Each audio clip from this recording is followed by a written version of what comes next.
I say.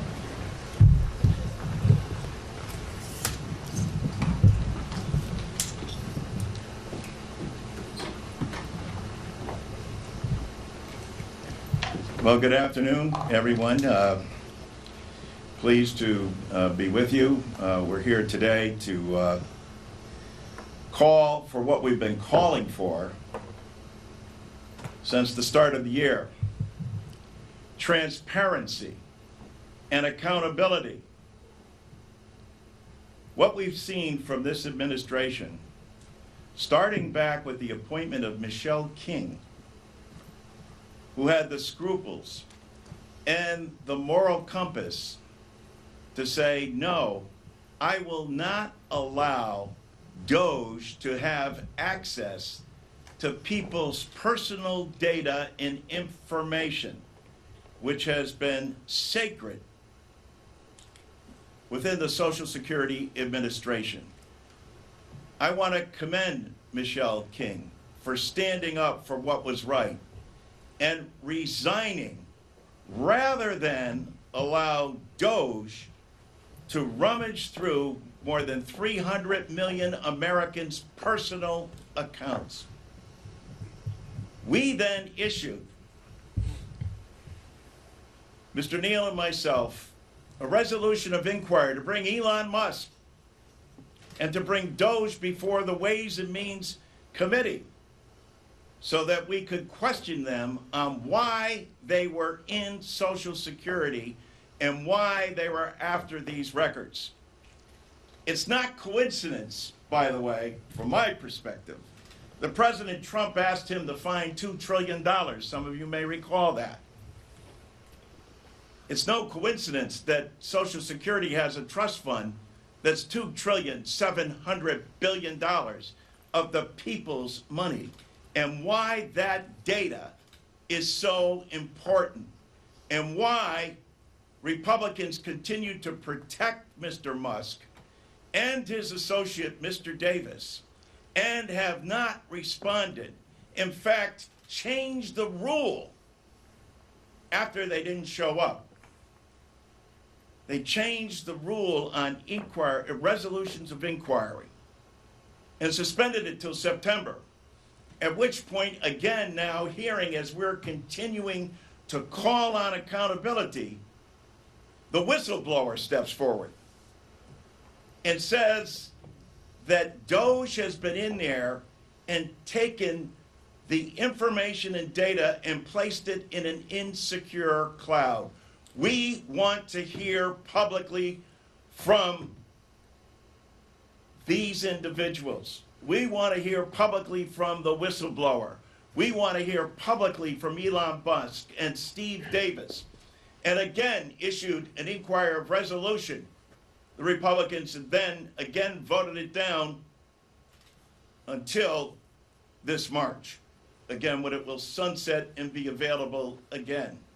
This is no way to run a government. What are they hiding? Americans all across the board, every association affiliated with Social Security is demanding accountability.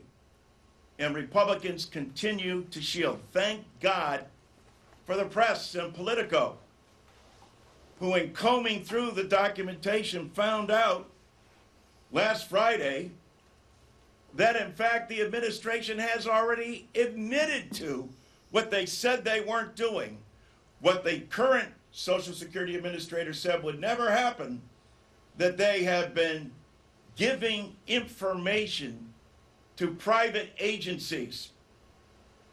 This is a crime.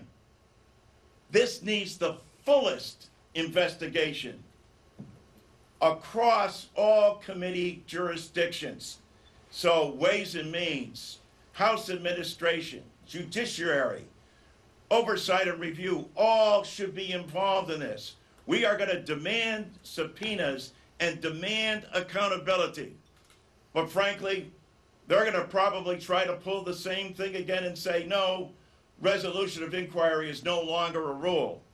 But thankfully for an open and free press, we have the ability for the press to hold them accountable and ask the same questions we are. Why won't they come before the Ways and Means Committee or any committee of cognizance to answer these important questions. Every American ought to be concerned about the fact that they're combing over your personal data and information. A guy didn't make $500 billion through data collection for nothing, and the only thing he was salivating over is the $2.7 trillion of the people's money that has been put in trust in Social Security. We're here to assure the public we will protect that, get answers and accountability, and bring them to justice. With that, let me turn the floor over to Mr. Morelli. Thank you. Good afternoon. Let me begin by thanking my good friends, Congressman Larson and the ranking member of the Ways and Means Committee, Mr. Neal, for the opportunity to stand with you today. Congressman Larson, I can't say enough about his leadership. No one has been a greater champion of Social Security recipients of the system than John Larson for many, many years. And his sounding the alarm about this, which he's been sounding for months, and he was right. This administration and, frankly, the lawless DOGE lackeys are abusing Americans' most sensitive information to violate Americans' most precious right, the right to vote, from which all other rights stem. And honestly, even knowing the facts today, it's hard to believe this is where we are. Our government signed an agreement to share Americans' highly sensitive private information with a MAGA affiliated group.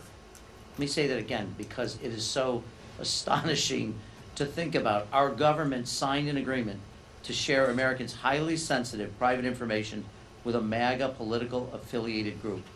A group with the stated goal of overturning election results. And this wasn't some misguided attempt to secure elections. Let me quote directly from the Justice Department filing. This advocacy group's stated aim was to overturn election results in certain states, end quote. I mean, that should stop everyone cold.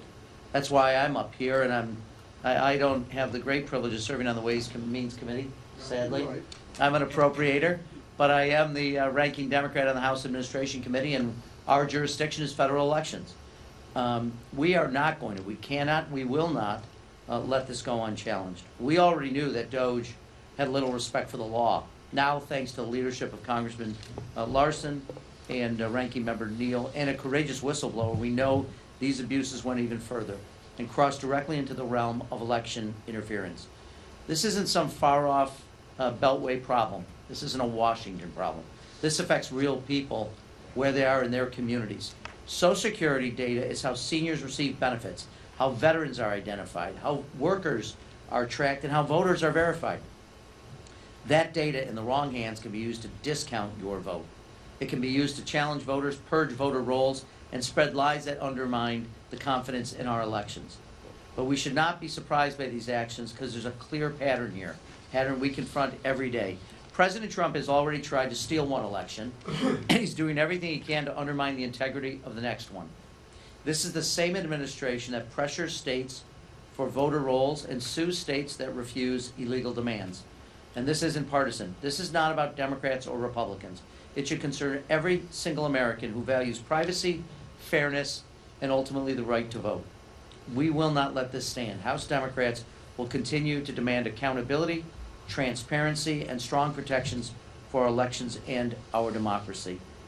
We will demand that your vote counts, that you have free, fair access to the ballot, and that your ballot is going to count. It's the most American thing that we can do, and I want to again thank my dear friends Congressman Larson, Ranking Member Neal, who I now have the distinct honor and privilege of bringing to the podium. Thank you. Thanks, Joe. Thanks for your great work, and a word of applause to John Larson for his steadfastness against long odds. If you recall, the majority on the Ways and Means Committee, they were very dismissive of the inquiries that were offered by John Larson as he asked the questions that oversight obligations require of all of us. I think what's most dismaying, as Joe touched upon as well, is the following, that this information was retrieved for the purposes of electioneering. This is about your neighbors. It's about family members. This wasn't used because they wanted to improve the Social Security network. This was used for electioneering and how to overturn an election. Now, look, we all love to say, I hate to say I told you so, but we all really like to say I told you so. We told you so. And I hope that this inquiry that John referenced is going to continue. We certainly intend to refile as necessary.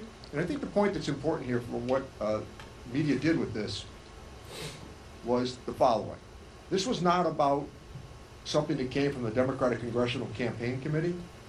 This was about a court filing from the Justice Department. That still means something, I anticipate and expect, in this city. When you look back at some of the quotes from the other side, as we began to raise these questions about a fundamental right of liberty because it's linked to privacy.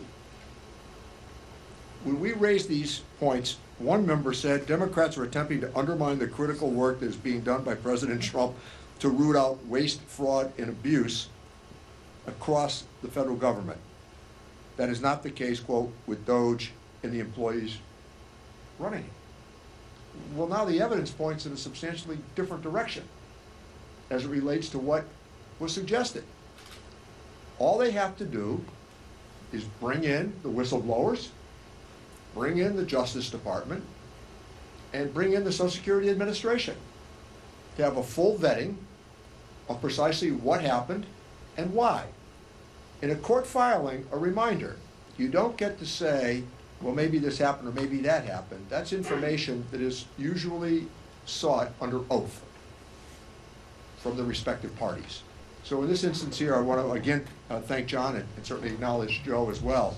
But without John Larson staying at this would have been just brushed aside. We would not have talked about it again. But instead, consider that your Social Security number, whether it's on your credit card, it might be on your driver's license, this is protected information. And it was shared for the purpose of overturning an election? There are millions of Social Security recipients in America, I know, disagree sharply with what was done by DOGE and others, and we need to have a full accounting of precisely what happened and why. Questions? So as the Politico article spoke to the employees referred for potential violations of the Hatch Act, and so accountability could be coming, but what safeguards and precautions and policies need to go into place to prevent this from happening? We've already introduced legislation, which our colleagues refuse to take up, that says very specifically that no DOGE person or any person should have access to the personal data and information of the more than 300 million Americans that are on Social Security. That has been a sacred trust. Again, let me commend Michelle for the courage that she showed, having been appointed by Donald Trump, but knowing the law and knowing the sacred trust in terms of people's personal information, said, I will resign before I would allow DOGE in there. And then Mr. Buzzignano, actually the person, Mr. Dudek, that replaced her, was already reprimanded for having shared information. So the fact that our curiosity was more than piqued at this point in terms of what is the reason that Elon Musk and his associates were focused on Social Security. You know, and he was honest, Musk, when he said, well, you know, if you look at the agencies and where the money is, the 70% of the government's budget is comprised of 3 agencies: Defense, Medicare, Medicaid, and Social Security. Only one has $2.7 trillion of the people's money in trust. You know, how about vetting employees? How's that as a consideration? How about asking those appropriate questions when some of what DOGE was doing was being celebrated in places? I mean, there were all these highlights, they had nicknames. All of a sudden, you're finding out that individuals had no knowledge of the basic tenets of Social Security are in this position to review your Social Security records. That's the reason we have the problem we have, and we would not have discovered this without the court filings. Can I just make another observation as well, which is, if Joe Biden had tried to use Social Security data to advance the interests of progressive groups, the MAGA world would have literally lost their minds. It would be on 24 hours a day, on Fox News. There would be calls for his impeachment. There would be all kinds of investigations. I mean, they would literally lose their mind. And how members of Congress, how members of the House aren't outraged by this and aren't doing everything they can to support the inquiries being asked for by Mr. Larson and Mr. Neal and others is beyond me. But this really goes to the heart of some fundamental issues, as Richie said, of liberty and freedom in this country. It is astonishing the breadth and the depth of this, and that people would do this, and House Republicans wouldn't be rushing to do everything they could to investigate this. Yeah, they were in a great deal of rush to make sure you knew about Hillary Clinton's emails, and a big rush to make sure that you knew what was on Hunter Biden's laptop. But when it comes to the people, all 435 members have Social Security recipients in their district. All of their data and information has been violated. And they have given access to outside sources, as Mr. Neal said, who have never been vetted, and were allowed to go through this. The Supreme Court needs to revisit its decision as well, especially with the courts coming out demonstrating what the lawsuit was all about, that DOGE was going into personal data and information. Good. Thank you. Thanks so much.